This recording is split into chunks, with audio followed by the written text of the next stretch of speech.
This week we will begin our final unit, which focuses on drama and playwriting. So in order to prepare for this unit, I would like to give you a little introduction. What is drama? Drama is a type of literature telling a story which is intended to be performed to an audience on the stage.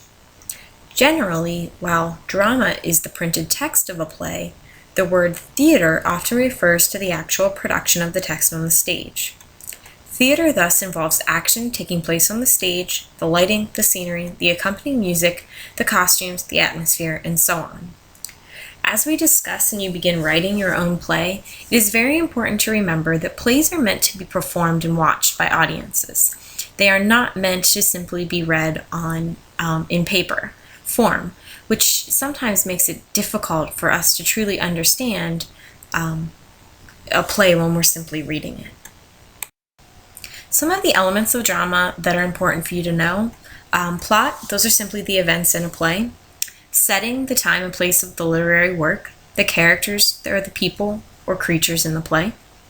The dialogue is the conversation in a play, and that's really going to be one of the most important and the largest part of your play is the dialogue, because in order for the characters to present the story, they need to do so through dialogue.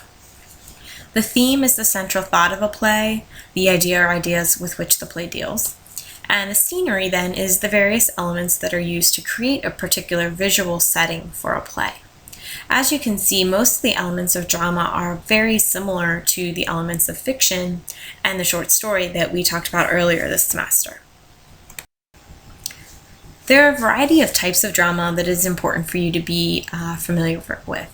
The first is the tragedy. In the Greek sense, a tragedy is a play that ends with the death of at least one of the main characters. In modern usage, a tragedy refers to a play that doesn't have a happy ending. Many of Shakespeare's plays were tragedies. Julius Caesar, Othello, Macbeth. At the end, the main character has some demise, which most likely leads to his death. The second type of drama is a comedy. In the Greek sense, a comedy is a play that doesn't end in death. In modern usage, it refers to a play that ends happily or that is humorous. Greek comedies were often a play on words, which made them sometimes difficult to follow. And finally, we have the tragicomedy, which is a play in which serious and comic elements are mixed. Origins and a brief history of drama. Drama is generally thought to have started in Greece between 600 and 200 BC, although some critics trace it to Egyptian religious rites of coronation. Greek drama. In Greece, dramatic performances were associated with religious festivals. The Greeks produced different types of drama, mainly tragedy and comedy. Famous Greek tragedies include Achilles, Sophocles, and Euripides. The best writer of comedy was Aristophanes. The Romans inherited the drama traditions from the Greeks. The expansion of the Roman Empire helped spread drama to many places in Europe and the Mediterranean world. Seneca is the most important Roman tragedian. Here is a picture of a Roman theater. As you can see, people would be sitting around 180 degrees of the stage. The stage would be, and the play would be performed down there in the center where the people are milling about. In England, drama flourished during the reign of Queen Elizabeth, which was from 1558 until 1603. She was a patron of the literature and the arts. At this time, theaters were built in London, and people attended plays in large numbers. The most important dramatists were William Shakespeare and Christopher Marlowe, who were contemporaries of one another. This is the Globe Theatre in London, which is where William Shakespeare's plays were performed. And here's a picture of William Shakespeare and his contemporary Christopher Marlowe. There are some accounts that can call them friends. There are other accounts who consider them to be enemies. It really depends what you read. William Shakespeare is probably one of the best known dramatists because of the numerous plays, some of which I've already mentioned. Julius Caesar, Romeo and Juliet, Othello, Macbeth.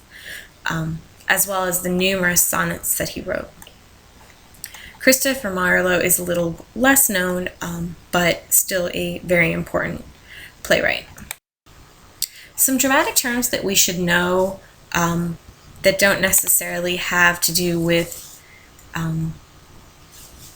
the actual information in the play, some of which do. A playwright is the writer of plays.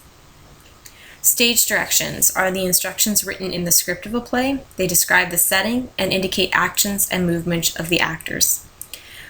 The interesting thing about William Shakespeare is that his plays did not contain stage directions, which allowed for open interpretation by the director of the play.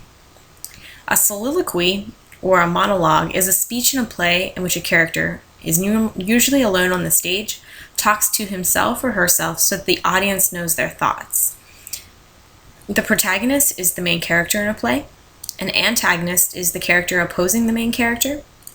The tragic hero is a character of high repute or high importance who, because of a tragic fall and fate, suffers a fall from glory into suffering.